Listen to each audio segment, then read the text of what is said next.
confesar hoy el Evangelio, cuando Alexis, el diácono, me lo daba a besar, como que me conmovía mucho más que de costumbre.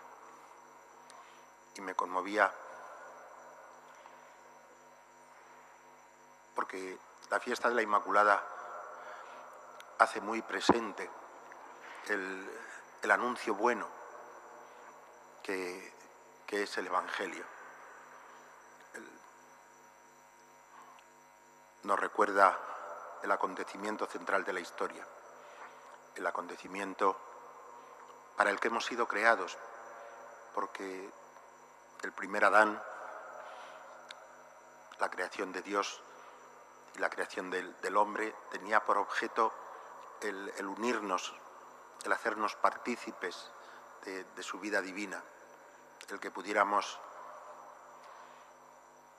entrar en la comunión de Dios y vivir gozosamente agradecidos de tener parte en esa comunión. El pecado, no como una sorpresa para Dios, porque al habernos creado libres desde el primer momento, Dios sabía. La historia acontece dentro de él, pero es verdad que el pecado pretendió romper los planes de Dios. El odio del enemigo, el engaño del enemigo, hizo que los hombres nos apartáramos de Dios, y la primera consecuencia que describe el libro sagrado de ese apartarse de Dios es que cuando no había más que dos hermanos, Caín y Abel, uno mató al otro, como diciendo: este es el sello que lleva la historia humana cuando los hombres nos apartamos de Dios. Decía que a Dios no le pilló por sorpresa, evidentemente que no, de tal manera que la redención no es como como una especie de reacción de Dios al pecado del hombre. No, el primer Adán no era más que imagen del segundo Adán. El designio de Dios es la salvación del género humano.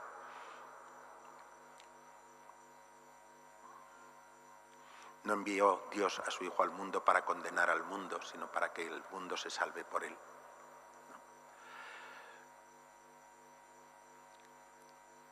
Y Dios ha educado a la humanidad pacientemente hasta que pudiera comprender la profundidad sin fondo de su amor, hasta que pudiera comprender el designio universal de Dios. Y esa educación, pensando que ha empezado desde Abraham, pues ha durado casi 2000 años. Hasta que una mujer sencilla, joven, la Virgen no tendría más que 14 o 15 años, cuando le dijo que sí al Señor.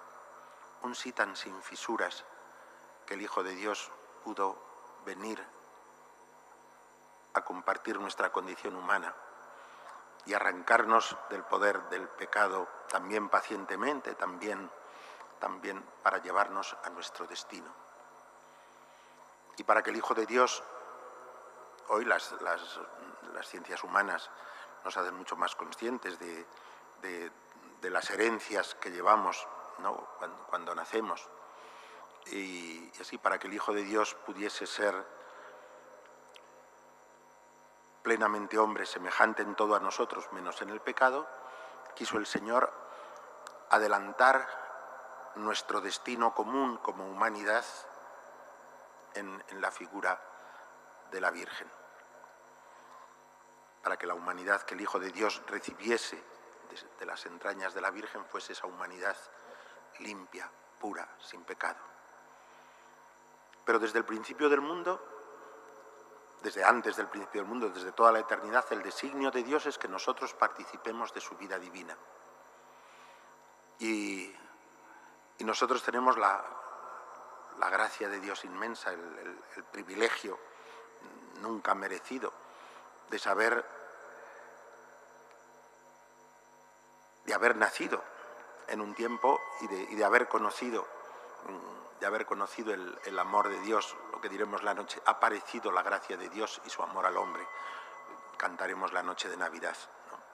Nosotros sabemos que ha aparecido la gracia de Dios, nosotros conocemos la buena noticia.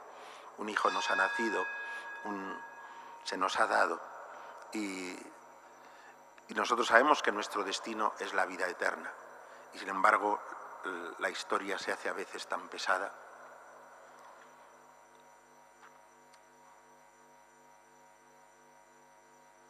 No es necesario, todos los días nos llega alguna noticia de algún conocido, de alguna persona querida, de alguna persona cercana que ha perdido a un familiar o que ha fallecido o que está luchando entre la vida y la muerte.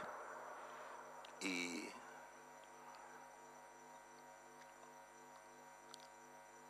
la fatiga de la prolongación de este tiempo pues también pesa sobre nosotros y como que nos invita a flaquear en nuestra fe, a flaquear en nuestra esperanza, a cansarnos de querer, a vivir sin alegría o con una alegría ficticia.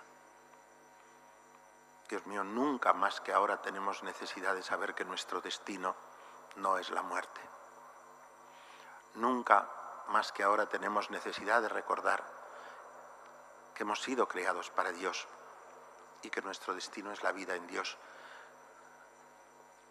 El Hijo de Dios se ha preparado una esposa intachable, dice la traducción española, pero la palabra es verdaderamente inmaculada.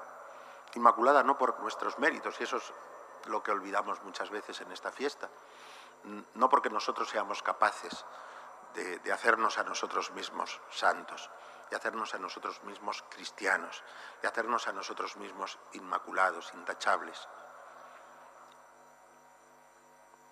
ni siquiera de dar gloria a Dios. Lo que la Inmaculada, la fiesta, la solemnidad de la Inmaculada Concepción de la Virgen María anuncia es el triunfo de la gracia de Dios. De quien necesitamos es de Dios. Dios mío, claro que necesitamos la vacuna, claro que necesitamos médicos responsables y conscientes y entregados, y enfermeros y farmacéuticos y vecinos que sepan querernos y que sepamos quererlos. Claro que necesitamos. Pero de lo que más necesitamos y de lo que quizá menos nos damos cuenta, y ese es el verdadero mal, es de Dios. De que nuestra vida y nuestra felicidad y nuestra plenitud no es algo que construimos nosotros con nuestras capacidades y con nuestra inteligencia y con nuestra sabiduría. No. Lo que nos construye como personas en plenitud es decir que sí al designio de Dios. Porque el designio de Dios es bueno.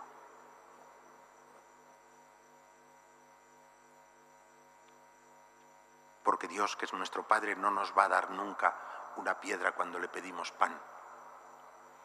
Y nunca nos va a negar el Espíritu Santo que nos permita reconocer quiénes somos, para qué estamos en el mundo y cuál es nuestro horizonte y nuestro destino. Que no es nunca un sepulcro. Son nuestros restos los que quedan en el sepulcro, dignos de todo respeto. Y uno de los dolores más grandes es cuando pues, las personas mueren sin poder despedirse o sin poder recibir esos restos o sin poder acompañarlos adecuadamente. Y son dignos y la Iglesia los trata con un cariño exquisito porque son los restos de un Hijo de Dios. Pero el Hijo de Dios no está ahí. El destino del Hijo de Dios no es la soledad del sepulcro, no es la corrupción de la carne, es la vida eterna.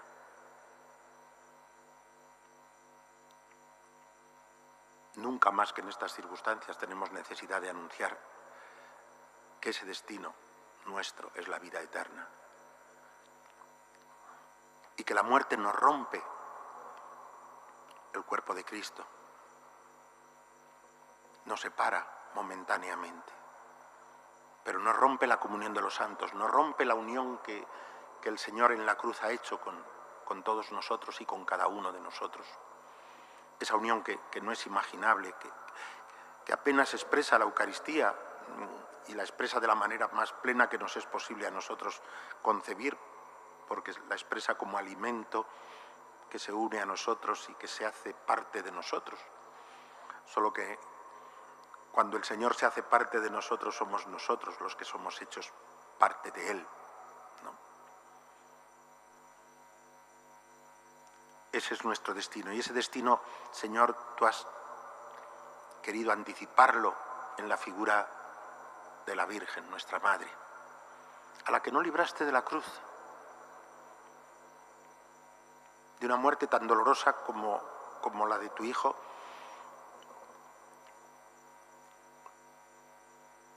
porque a veces es tan grande el dolor de ver morir a quien amas como el dolor de la propia muerte.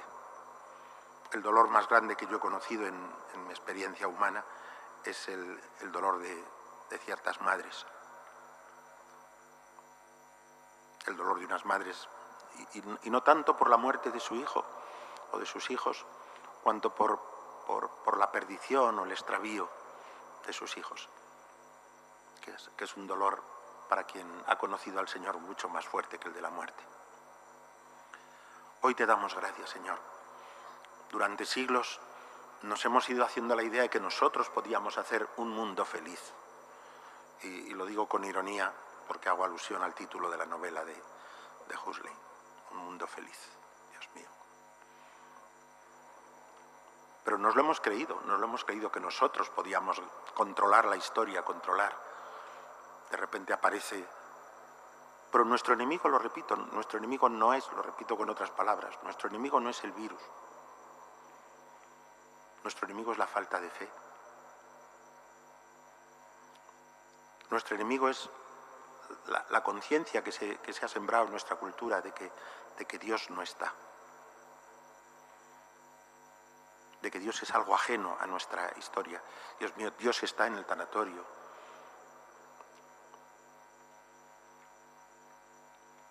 Dios está en la hoja de árbol que cae. Pero Dios está en el enfermo. Y Dios abraza al agonizante cuando ya su familia no lo puede acompañar y lo lleva junto a sí. Nuestro enemigo no es el virus. Lo ha habido siempre, lo seguirá viendo. Nuestro enemigo es la oscuridad que rodea nuestras vidas porque no vemos con claridad nuestro destino.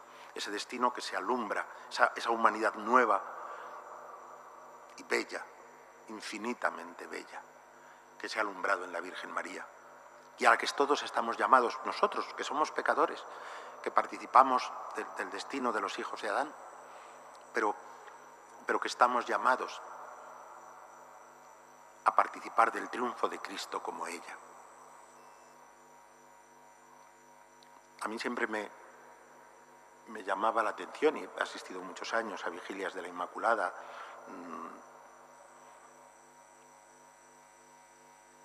desde que soy obispo, pues todos los años solía asistir también en Madrid, y siempre me llamaba mucho la atención cómo en la fiesta de la Inmaculada se usaba como para hacer una predicación de cómo nosotros tenemos que luchar contra el pecado. Claro que tenemos que luchar contra el pecado, no penséis que no creo que haya que luchar, pero no adquiere uno muchas fuerzas de que le digan que tiene que luchar contra el pecado, porque hemos mordido el polvo tantas veces que muchas veces ya no nos lo creemos, que en esa lucha vamos a salir vencedores.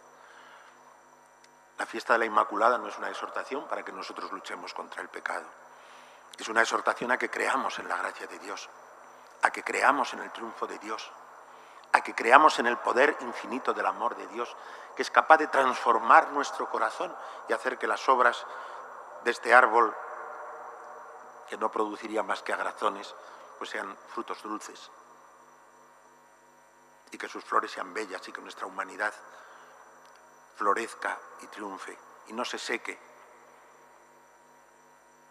porque somos sarmientos unidos a la vid. La fiesta de la Inmaculada es una fiesta para dar gracias al Señor, porque nuestro destino es la participación en la vida eterna. Porque el amor de Dios puede transformar nuestra vida de hombres pecadores, nuestra vida de hijos de Adán, en hijos de Dios. Y para que nos abramos a esa gracia y acojamos esa gracia. Y de lo que el mundo tiene necesidad es de ese anuncio de la vida eterna, pero no para después de la muerte, sino como algo que ya está aquí, que ya nos es ofrecido y nos es dado cuando Jesucristo se nos da, cuando comulgamos, cuando lo acogemos en la fe, en nuestras vidas. Y cuando, unidos a Él, venimos a ser un pueblo entre nosotros, un pueblo que vive de la gracia de Cristo, del poder salvador de Cristo, y que vive y que no pierde la esperanza y no pierde la alegría. Mis queridos hermanos, yo sé que a todos vosotros seguramente os llama la atención. El día no es un día así de esos bonitos, azules, preciosos, ¿no? que tanto nos levantan el corazón, sino llevamos ya varios días de lluvia y así, todo eso hace, y os parece, sin duda, como me parece a mí, que la catedral está pocas veces en un día de una fiesta tan grande, tan vacía como hoy. Que en la historia esto ha pasado muchas veces, que no temáis, que el Señor es fiel y su gracia permanece para siempre. Que sepamos acogerla, Señor, danos el poder acogerla, danos refugiarnos en esa madre pura que tú te preparaste para que fuera también nuestra madre, para que nosotros pudiéramos refugiarnos en ella y para que junto con ella o detrás de ella podamos acercarnos a ti y a la vida que tú nos das. Que así sea para todos y que haga de cada uno de sus hijos un testimonio de la redención de Cristo, del poder salvador de Cristo, de su gracia transformadora, de la novedad que Cristo nos ha traído, la fe, la esperanza y el amor, como regla de vida y como meta de nuestras vidas. Que así sea para todos vosotros, que así sea intencionalmente para toda la Iglesia de Granada, para todos los hombres. Vamos a proclamar agradecidos nuestra fe.